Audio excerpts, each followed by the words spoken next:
रहल छी SCS news. हम छी कमलेंद्र झा। खबर के शुरुआत करी और सबसे पहले बात करी दरभंगा के सांसद कीर्ति आजाद के, जे कि अब कांग्रेस के हाथ थाम लेलन। दरभंगा के सांसद कीर्ति आजाद कांग्रेस के हाथ थाम लेलन। कीर्ति आजाद भाजपा से निलंबित चल रहा छला और संसद के सत्र समाप्त होय के इंतजार कर रहा छला। सत्र समाप्त भेला के बाद अचानक पुलवामा में अटैक भ गेल, जाहि कारण पिछला दिन उनकर कांग्रेस में शामिल होय के कार्यक्रम टल गेल छल। आई ओ विधिवत कांग्रेस में शामिल भ गेला। कांग्रेस अध्यक्ष राहुल गांधी उनका पाग माला पहिरा कर कांग्रेस में स्वागत केलन। समस्तीपुर में पुलवामा में भेल आतंकी हमला के समर्थन में ट्वीट करे वाला एक व्यक्ति के पुलिस गिरफ्तार कर लेलक। समस्तीपुर में देशद्रोह के मामला में पुलिस एक युवक के गिरफ्तार केलक, जे सोशल मीडिया पर आपत्तिजनक टिप्पणी करे छल। एसपी हरप्रीत कौर गिरफ्तारी के पुष्टि केलनि। समस्तीपुर के बंगरा और ताजपुर थाना रहीमाबाद में छापेमारी कर ट्विटर पर ट्वीट करे वाला इमरान पिता अब्दुल कलाम आजाद के देशद्रोह के मामला में गिरफ्तार केलक।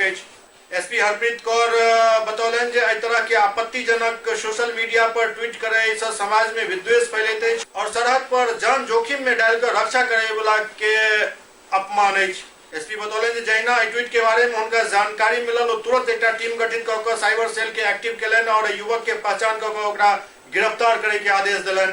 निश्चित रूप से समस्तीपुर एसपी हरप्रीत कौर द्वारा कयल गेल कार्य सराहनीय अछि। देश के विरुद्ध जे केओ आवाज उठावे ओकरा कुचल देना आज के समय में लाजमी भ गेल अछि।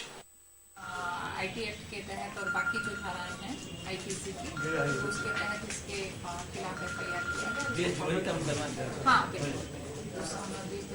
की जो धाराएं हैं उसके तहत भी इससे मुकदमा दर्ज किया गया है और इसको पकड़ लिया जाएगा। क्रिमिनल बैकग्राउंड ये 12th पास है और ये बता रहा है कि आईआईटी की तैयारी कर रहा है। उसका पाकिस्तान से भी लिंक है? नहीं, ऐसा कुछ नहीं है कि इसका कोई ऐसा जो हमने इंटरोगेशन में किया कि इसका कोई साथी है, ऐसा इस टाइप का नहीं है। लेकिन ये होता है ना फन के लिए करना, कहता है कि हमको इससे लगा कि हमारे लाइक्स मिलेंगी, तो बाद में कहता कि हमको रियलाइज हुआ तो हमने इसका माफी मांगा। लेकिन जो चीज आपने गलत किया है वो तो गलत है, ठीक है। तो ये हम बाकी भी अपील करना चाहेंगे कि सोशल मीडिया वो पोस्ट करते हैं जिससे माहौल खराब हो सकता है समाज का, तो इस तरीके से वो लोग ना करें।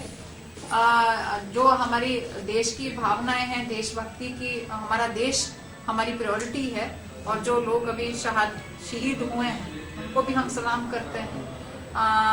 तो सोशल मीडिया के इस तरीके का कभी कोई अगर करते हैं तो एक गैर कानूनी और बहुत सख्त इसमें सजा है। अगर कर रहे हैं तो वो गैर कानूनी और उसमें उनको सख्त सजा मिलेगी। और बाकी भी हम लोगों से अपील करेंगे कि जो हमारे जिला में हमारे शहीदों के लिए जो हम श्रद्धांजलि अर्पित कर रहे हैं, बस सिर्फ इतना ही मैं लोगों से गुजारिश करूंगी कि उसमें, क्योंकि हम हमारे ही लोग हैं जो वहाँ शहीद हुए हैं, हम उनकी आत्मा के लिए, शांति के लिए प्रार्थना करते हैं। लेकिन साथ ही साथ हमारे आम जन जो यहाँ पे हैं उनको कोई ट्रैफिक में असुविधा ना हो, बस इतना ही मैं अपील करूंगी। जब भी हम श्रद्धांजलि दें इस चीज का जरूर ध्यान रखें कि हमारे आम लोग जो जा रहे हैं उनको असुविधा ना हो। केंद्र और राज्य सरकार शिक्षा के गुणवत्ता के ऊंचा करे के लिए बहुत तरह के प्रयास कर रहा है, तो बहुत तरह के वादा भ रहा है, बहुत तरह के घोषणा भ रहा है, लेकिन जमीनी हकीकत ऐसा किछु इतर अछि। बेटा के एकटा एहन स्कूल आई अहाँ सबके देखा रहल छी जतऽ एकटा क्लास में 5 गो कक्षा चल रहा है। कमरा 1, कक्षा 5, बच्चा 150 से अधिक, शिक्षक 6। कनी सोच सके छी जे आखिर पढ़ाई केना है। एतऽ न तो बच्चा के बैसे के लेल जगह अछि, न ही शिक्षक के पढ़ावे के लेल कोनो कमरा। ई हाल अछि पटना से सटल बेहटा बाजार के प्राथमिक विद्यालय के। ई स्कूल बेहटा स्टेशन से चौराहा जाय वाला मुख्य सड़क NH 30 के किनारा बसल अछि, जहाँ एक साथ नामांकित बच्चा यदि सब आबि जाए तो खड़ा हो तक के जगह नहीं बचत। लेकिन तैयो गरीबक बच्चा छथि जेता के तो प्राइवेट में पढ़वा के लेल मजबूरन उनका सरकारी स्कूल में नाम लिखा देल जाइत अछि।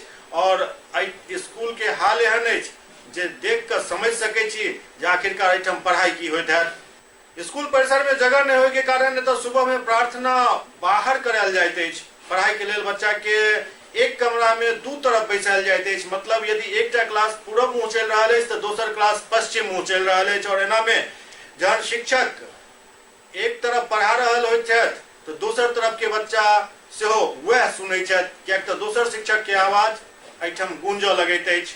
ठंड के वजह से बच्चा सबके काफी परेशानी एहिठाम होइत अछि। बच्चा सबके बैसै लए कोनो व्यवस्था नहीं अछि, ओ सब अपना घर से बोरा लऽ कऽ आबै छथि। एहिठाम के सिर्फ बच्चे सबके ही परेशानी अछि से बात नहीं, शिक्षक सबके सेहो ई परेशानी के सामना करऽ पड़ि रहल छनि, कियाक तऽ शिक्षक सब एहि बच्चा के सुरक्षित राखे में और अपन नौकरी बचावे में ही ज्यादातर परेशान रहे छथि, कियाक तऽ कोनो भी बच्चा के साथ यदि मिसहैपन भेल तो ओकर जवाबदेह तऽ फेर शिक्षके हेता, और एहि कारण शिक्षक सुरक्षा पर ज्यादा ध्यान, पढ़ाई पर कम ध्यान दऽ पाबै छथि। बिहार सरकार जो शिक्षा के गुणवत्ता के ऊंचा करे के लगातार ढिंढोरा पीट रहल अछि, कनिक एहि खबर पर ध्यान दैत, कियाकि ई खबर हुनका चिढ़ावे ला काफी अछि। रामबाग स्थित दरभंगा पब्लिक स्कूल में वार्षिकोत्सव काफी धूमधाम से मनाओल गेल। रामबाग स्थित दरभंगा पब्लिक स्कूल के वार्षिकोत्सव काफी धूमधाम से मनाओल गेल। एहि वार्षिकोत्सव के उद्घाटन मेयर बैजयंती देवी खेड़िया केलनि। एहि मौका पर मेयर कहलनि जे अगर अभिभावक और शिक्षक बच्चा के धीरज और प्यार के साथ सिखेता तो वो निश्चित रूप से हर चीज सीख सकै छथि। ओहि विद्यालय के बहुत कम समय में अपन पहचान बनावे के लेल बधाई देलनि। विद्यालय के चेयरमैन डॉक्टर लालमोहन झा कहलनि जे भविष्य के चुनौती के ध्यान में राखैत विद्यालय में छात्र के ज्ञान अर्जित करे के साथ साथ आजीवन के ज्ञान सेहो सिखायल जा रहल अछि। बहुत तेजी से टेक्नोलॉजी के क्षेत्र में जे बदलाव आबि रहल अछि, ओहि में बच्चा केना सर्वाइव करैत, केना ओहि में टिकल रहैत, अपना आप के स्थापित कऽ के राखैत, एहि के लेल जूनियर स्तर से ही ज्ञान देनाइ शुरू कयल जा रहल अछि, ताकि वो कतौ कमजोर नहीं पड़े। वार्षिकोत्सव जब हम मना रहे हैं तो एक औपचारिकता होती है कि जो विद्यालय के मैनेजमेंट के लोग हैं वो आपसे कुछ मुखातिब हो, कुछ आपसे कहें। मैं यही सोच रहा था कि आपसे मैं क्या बातें करूं, क्या कहूं आपसे। ऐसे एक तरह से देखें तो विद्यालय का जन्म करीब 22-23 वर्ष पूर्व हुआ था, लेकिन टेक्निकली इस विद्यालय का जन्म 4 वर्ष पहले ही हुआ है, क्योंकि इसका जो मेन ब्रांच था वो दिल्ली मोड़ पर चला गया है। इसने फिर से पुनर्जीवन इसका हुआ है, ये फिर से ये जूनियर विंग बनाया गया, नए तरह से एस्टेब्लिश किया गया। और जब हम लोग बना रहे थे तो सोच रहे थे कि इसका हम लोग उद्देश्य क्या है। हर किसी भी वर्क का, किसी भी काम का कुछ उद्देश्य होना चाहिए, क्यों करते हैं। तो एक तो सामने सीधा साधा उद्देश्य है कि बच्चों को पढ़ाना है, बच्चों को पढ़ाएंगे, थोड़ा उनके साथ रहेंगे तो हम भी थोड़ा सा यंग महसूस करेंगे, थोड़ा जवान लगेंगे, बच्चों के साथ ज़्यादा लगता है कि नई नई बातें आ रही हैं। लेकिन लगा कि बच्चों को सिखाएंगे क्या, तो एक बात तो आई कि CBSE central board of secondary education, जिससे हम लोगों को एफिलिएट करना है बाद में, उससे जो उसका करिकुलम है, जो उसकी पाठ्यचर्या है, उसको हम एडॉप्ट कर लेते हैं, उसी के अनुसार चलेंगे। लेकिन फिर ये लगा कि क्यों ये सारा क्यों कर रहे हैं। तो एक दूसरी बात आई कि बच्चों को एक अच्छा स्मार्ट पर्सनैलिटी होना चाहिए, उसका व्यक्तित्व अच्छा होना चाहिए। एक भविष्य में जो उनका कैरियर होगा, किस तरह की नौकरी करेंगे, अपना जीविकोपार्जन वो कैसे करेंगे, इस बात को ध्यान में रखना चाहिए। वैसे ही ट्रेनिंग दें, वैसा ही एजुकेशन दें कि वे अपने को भविष्य में आने वाले समय में इतना नॉलेज हो, इतना ज्ञान हो, इतना हुनर हो कि वो आने वाले समय में एक अच्छी नौकरी, जीविकोपार्जन के लिए अपने को समर्थ कर सकें। Not only for its results, but also for its culture as a whole. And in fact, I am very proud to be a part of this amazing institution. Here in this school, we focus on academics. Apart from that, we also guide our students to grow as a good citizen and as good individual.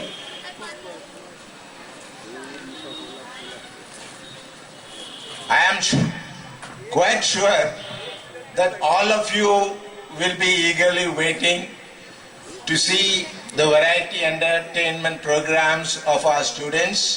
आज हम लोग के लिए आदरणीय principal साहिबा, प्यारे बच्चों, अध्यक्षता कर रहे हैं, बहुत अच्छा लग रहा है। और गार्जियन, प्यारे बच्चों, आज हम लोग वार्षिक उत्सव मना रहे हैं। ये स्कूल के लिए बहुत गर्व की बात है। स्कूल में पढ़ते सब कोई हैं, लेकिन फंक्शन पार्टिसिपेट बहुत कम बच्चे कर पाते हैं।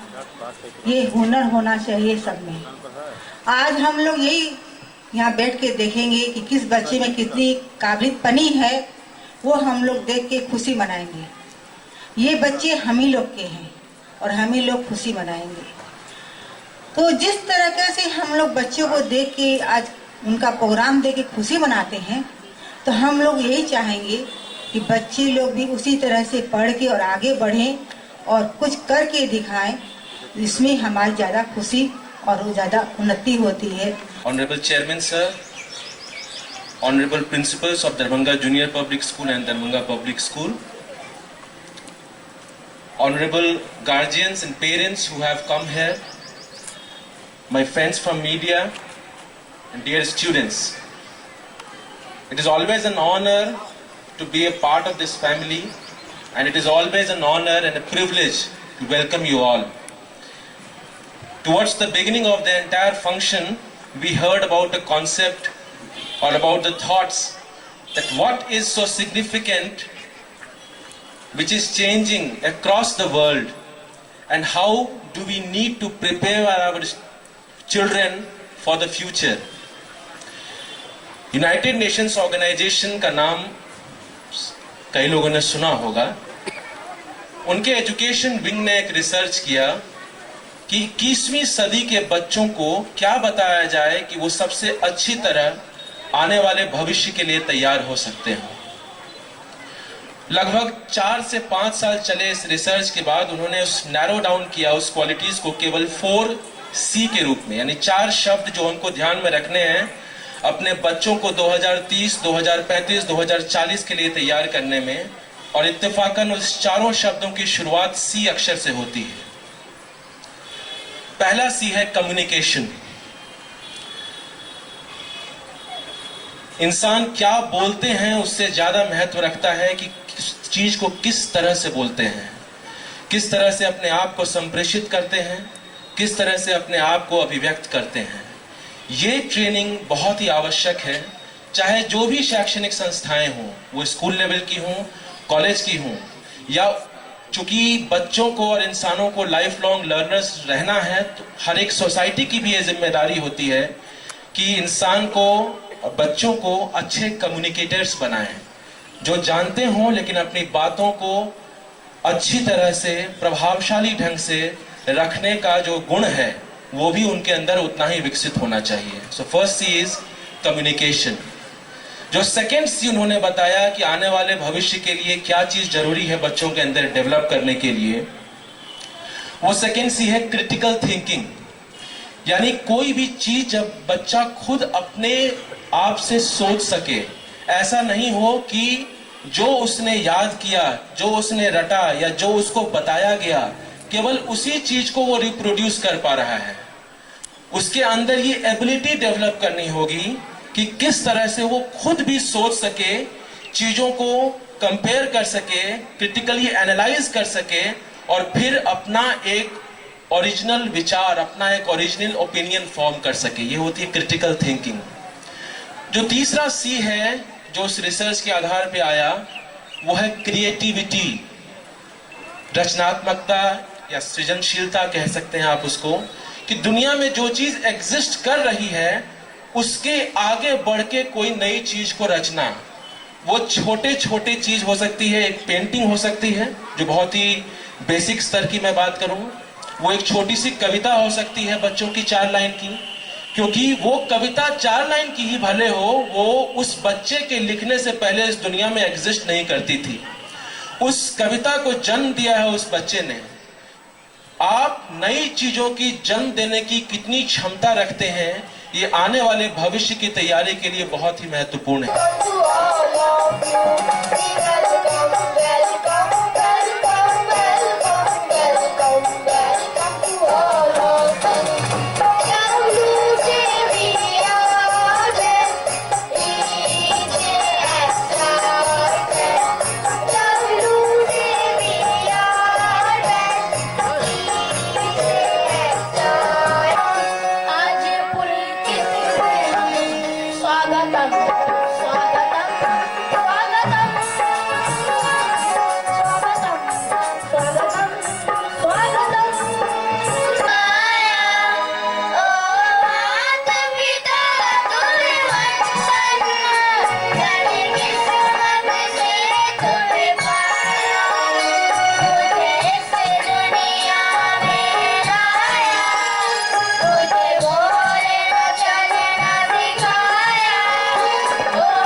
स्कूल रामबाग शाखा का वार्षिक उत्सव मनाया जा रहा है और हमारे यहाँ जो मुख्य अतिथि के रूप में हमने आमंत्रित किया था श्रीमती वैजयंती खेरिया जी, जो कि मेयर है यहाँ पर, और ये लगभग 4 घंटे का पूरा प्रोग्राम है और इसमें करीब 27 आइटम्स हैं। हमने 4 भागों में विभाजित करके रखा हुआ है सारे आइटम्स को।